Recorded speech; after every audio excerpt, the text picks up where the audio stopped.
नमस्कार दोस्तों, target with PS Parihar channel में आपका स्वागत है। आइए शुरू करते हैं और देख लेते हैं कि आज के दैनिक सायंकाल समाचार के इस वीडियो में विद्यार्थी जीवन से संबंधित कौन कौन सी सूचनाएं हैं।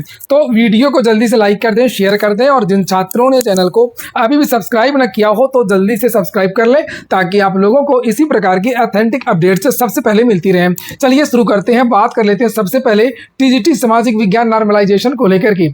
जैसा कि मैंने आप लोगों को अपने पिछले वीडियो में बताया था कि प्रयागराज में बहुत सारे विद्यार्थी ये मांग कर रहे हैं कि टीजीटी सामाजिक विज्ञान में जो 4 विषय होते हैं, 4 विषयों में 2 विषयों को चुनना होता है। जैसे इतिहास हो गया, भूगोल हो गया, अर्थशास्त्र हो गया और राजनीति विज्ञान हो गया। इनमें से 4 विषय को चुनना रहता है, वो 2 विषय को चुनना रहता है।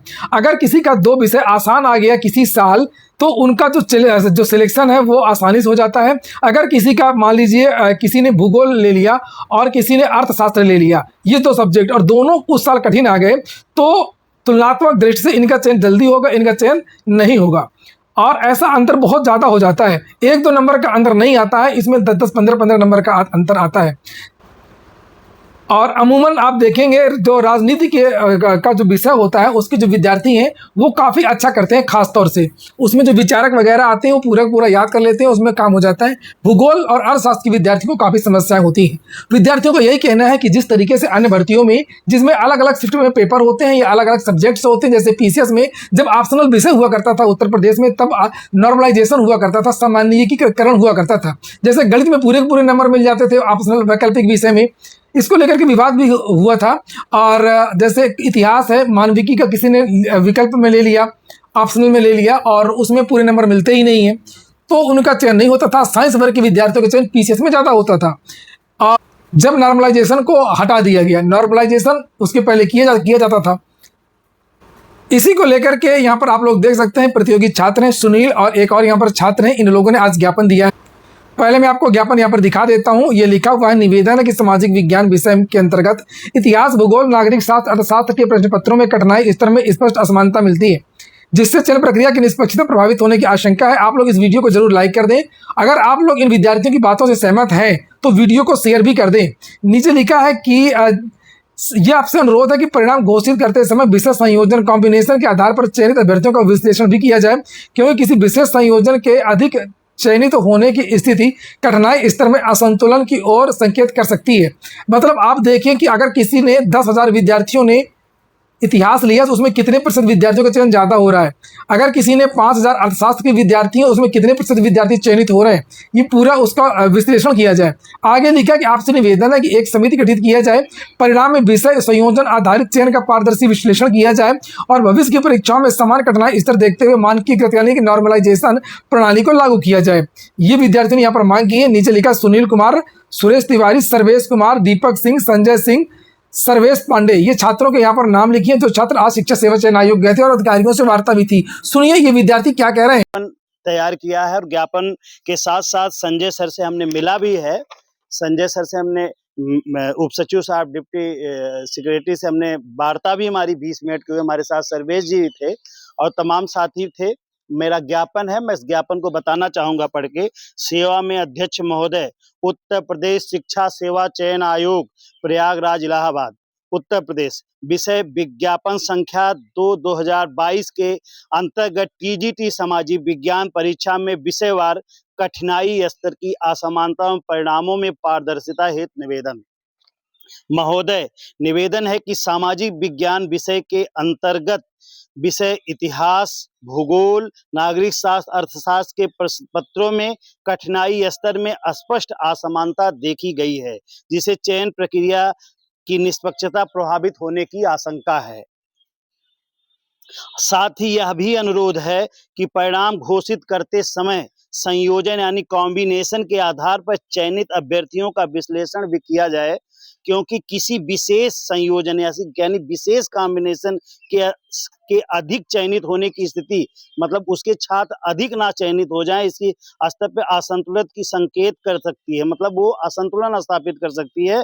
अतः निवेदन है कि विषयवार कठिनाई स्तर के आकलन हेतु एक स्वतंत्र विशेष समिति गठित की जाए। हमारी पहली मांग है कि विशेष विषयवार कठिनाई स्तर के आकलन हेतु स्वतंत्र विषय समिति गठित की जाए। दूसरी हमारी मांग है परिणाम में विषय एवं संयोजन यानी कॉम्बिनेशन आधारित चयन का पारदर्शी विश्लेषण किया जाए। साथ ही तीसरा मैंने जो बिंदु इसमें समाहित किया है कि भविष्य की परीक्षाओं में समान कठिनाई स्तर हेतु मानकीकृत प्रणाली लागू की जाए, यानी कि बराबर की प्रक्रिया लागू की जाए। एक पैनल गठित की जाए परीक्षा होने से पहले की कठिनाई। मैं शुरू से मैंने उप सचिव साहब से कहा, मैं नहीं कह रहा हूं कि भारत की राजधानी दिल्ली, लेकिन कठिन क्वेश्चन कितना कठिन हो, लेकिन सबकी कठिनाई। साथ ही अतः महोदय विनम्र निवेदन है कि उपरोक्त बिंदुओं पर उचित कार्रवाई करने की कृपा करें, जिससे चयन प्रक्रिया निष्पक्षता और पारदर्शी सुनिश्चित। आपका सुनील।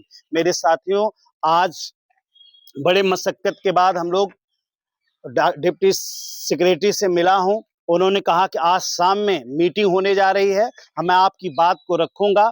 हमने कहा सर इसके बाद हम ये सुन लिया आप लोगों ने। अब हम लोग बात करेंगे टीईटी की। टीईटी को लेकर के एक गुड न्यूज आ गई है चयनित शिक्षकों को, लेकिन उसके पहले मैं आप लोगों को बता दूं, जो चयनित शिक्षक हैं उनके लिए भी और जो नए विद्यार्थी हैं उनके लिए भी, आप लोगों के लिए आप लगभग 25 दिन के आसपास समय बचा है टीईटी के लिए। इतने कम समय में भी अगर आप लोग अपनी तैयारी को और ऐड ऑन करना चाहते हैं, अपनी तैयारी को अगर आप लोग बेहतर करना चाहते हैं, अच्छे नंबर लाना चाहते हैं यूपी टीईटी में, तो टारगेट विद पीएस परिहार यानी कि मेरी टीम ने आप लोगों के लिए नोट्स तैयार किए हैं, क्योंकि मुझे मालूम था कि टीईटी लगकर ही रहेगा और आने वाले समय में टीईटी तो आप लोगों का जून उसमें क्या कहते हैं कि टीजीटी एलटी में भी लग सकता है।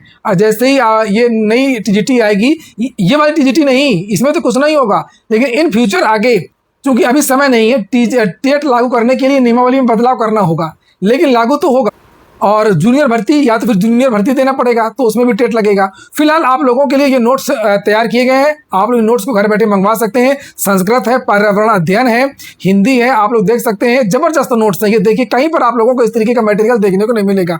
पर्यावरण अध्ययन जो विद्यार्थी ये जो नोट्स ले गए थे, कह रहे थे सर इसमें लेखपाल में बहुत सारे क्वेश्चन आ गए थे पर्यावरण अध्ययन से संबंधित, और जो पैटर्न रहा है अब तक का यूपी टीईटी का, उसी के हिसाब से इसको तैयार किया गया और जो बदलाव लग रहा है उसके हिसाब से भी ये नोट्स हैं। तो अगर ये नोट्स आप लोगों को चाहिए तो एक कॉन्टैक्ट नंबर मैं आपको पहले बता दूं, 95 17 20 23 96, ये कॉन्टैक्ट नंबर फिर से बता देता हूं मैं आप लोगों को, 95 17 20 23 96 का व्हाट्सएप करिए और नोट्स आपको घर पर मिल जाएंगे। आज चलिए अब बात करते हैं टेट की। टेट को लेकर के गुड न्यूज आ गई। अभी की दैनिक जागरण की यह न्यूज है, टीईटी अनिवार्यता से प्रभावित शिक्षकों को योगी आदित्यनाथ सरकार से सेवा सुरक्षा की उम्मीद, विभाग भी उनके साथ है। ये देख सकते हैं, ये तस्वीरें हैं। शिक्षक संघ के पदाधिकारियों ने आज राज्य सरकार के अधिकारियों से वार्ता किया था, उसी को लेकर के यहाँ पर लिखा है कि शिक्षक मुख्यमंत्री के आभारी हैं। उनका कहना है कि वर्तमान में घोषित टीईटी परीक्षा पूरी होने के बाद प्रभावित शिक्षकों के लिए विभागीय टीईटी परीक्षा आयोजित कराने पर विचार किया जा सकता है। प्रदेश के अध्यक्ष विनय तिवारी ने कहा है कि सरकार शिक्षकों के अनुभव और हितों को ध्यान में रख करके निर्णय लेने का प्रयास कर रही है। वहीं अपर मुख्य सचिव ने जनगणना कार्य में लगे शिक्षकों को नियमानुसार उपार्जित अवकाश देने के संबंध में आवश्यक कार्रवाई का आश्वासन दिया है। और यहाँ पर भी देखिए लिखा कि शिक्षक संघ के पदाधिकारियों ने बताया कि राज्य सरकार ने सर्वोच्च न्यायालय में टीईटी प्रभावित शिक्षकों का पक्ष मजबूती से रखा है, जिसके लिए प्रदेश के शिक्षक मुख्यमंत्री के आभारी हैं। और उनका कहना है कि वर्तमान में घोषित टीईटी परीक्षाएं पूरी होने के बाद प्रभावित शिक्षकों के लिए विभागीय टीईटी की परीक्षा आयोजित करने पर विचार किया जा सकता है। ये पूरी बात। तो यहाँ पर जो विद्यार्थी हैं वो पार्थ सारथी सेन से मिले थे और उनका कहना है उनके प्रतिनिधिमंडल को सरकार की तरफ से आश्वस्त किया गया है कि वो शिक्षकों के पूरी तरीके से साथ हैं। नीचे लिखा है कि अधिकारियों ने कहा कि शिक्षकों के लिए विभागीय टेट का आयोजन होगा, पेपर को सरल बना देंगे या उनके एक्सपीरियंस का वेटेज देंगे, उनका कट ऑफ कम कर देंगे। राज्य सरकार देखो कुछ भी कर सकती है। सुप्रीम कोर्ट ने कहा था शिक्षकों को मौका दे दो एज वगैरह में, लेकिन सरकार को शिक्षा मित्रों को रखना नहीं था 68,500 69,000 भर्ती में, तो उनको वेटेज सुप्रीम कोर्ट ने कहा था, तो वेटेज तो उनको देना ही था। वेटेज तो दिया, लेकिन वेटेज का किसी भी शिक्षा मित्र को उसका लाभ ही नहीं मिल पाया। जो 25 नंबर का वेटेज का था अधिकतम का, आपने देखा होगा 60-65 का कट ऑफ लगा दिया 69,000 में, उसकी पहले 40-45 का। तो कोई शिक्षा मित्र 7,000 एक बार पास हुए थे और लगभग 6,500-7,000 एक बार पास हुए थे। शिक्षा मित्र पास ही नहीं कर पाए, वेटेज के बाद भी नहीं पास कर पाए, क्योंकि सरकार को शिक्षा मित्रों को लेना ही नहीं था, चिढ़ थी सरकार को।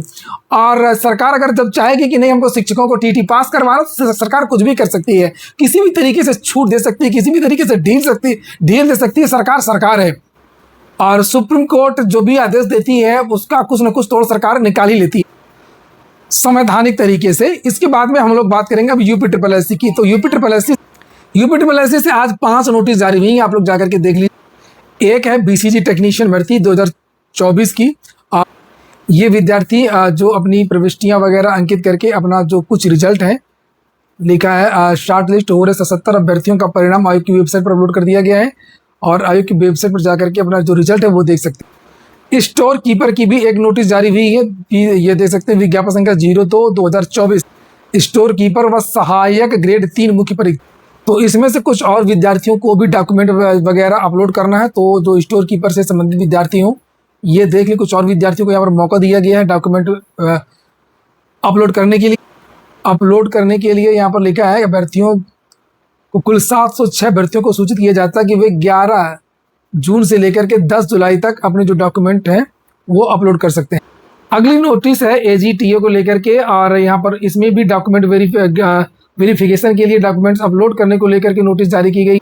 इसमें एक अनुपूरक सूची है 86 विद्यार्थियों के लिए। ये देखिए लिखा हुआ है कि पहले कुछ विद्यार्थियों को ये लिखा है कि 6 मार्च से लेकर के 5 अप्रैल तक अपलोड किए गए उक्त अभिलेखों के परीक्षण के आधार पर प्राविधिक सहायक ग्रुप सी के पदों हेतु 37 आरक्षण के अंतर्गत उत्कृष्ट खिलाड़ी श्रेणी के विज्ञापित पदों के सापेक्ष उक्त श्रेणी के अभ्यर्थियों की संभावित अनुपलब्धता के दृष्टिगत माननीय आयोग द्वारा लिए गए निर्णय के अनुक्रम में अभिलेख परीक्षण के लिए लिखित परीक्षा के स्कोर के आधार पर मेरिट के अनुसार उपलब्धता की सीमा तक कुल 86 विद्यार्थियों की अनुपूरक सूची और पुनरीक्षित कट ऑफ आयोग द्वारा अनुमोदित किया गया। तो ये कुछ और विद्यार्थी हैं, तो आप लोग देख लीजिए जो भी विद्यार्थी हैं जिनको मौका दिया गया है।